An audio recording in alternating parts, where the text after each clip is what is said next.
My name is Marco Di Lauro. I'm Italian.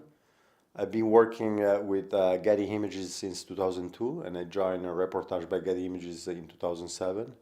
The first time I went to Iraq was in 2003, and I spent nearly 3 years covering the war for Getty News Service.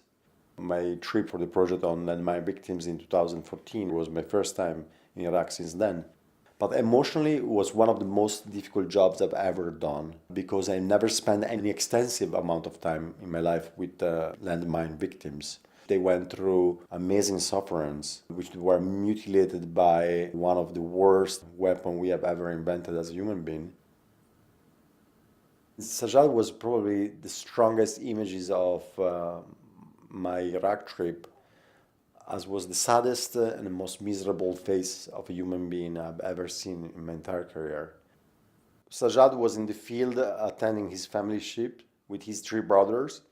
They stepped on an exploded cluster munition. Sajjad lost both of his legs. 2 of his brothers got killed. His younger brother suffered from stomach laceration. He couldn't play with his fellow kids. I mean, he couldn't go to school, he couldn't go anywhere, he couldn't do anything.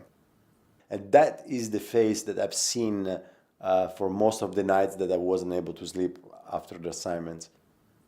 And I think that ICRC will be able to give him back that dignity with prosthetics.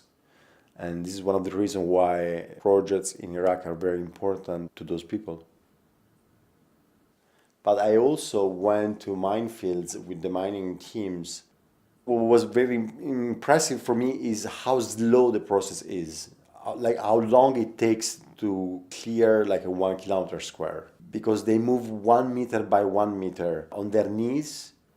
He does that for about 10 hours a day, every day, with incredible dedication and incredible efforts. What I learned from this experience in Iraq is that education is key. Mine awareness education programs spread around the country that will definitely prevent at least children playing around with cluster ammunition and explosive ordnance and landmines.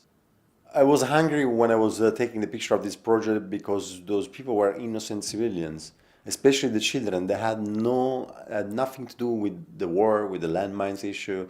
They were non-combatant personnel.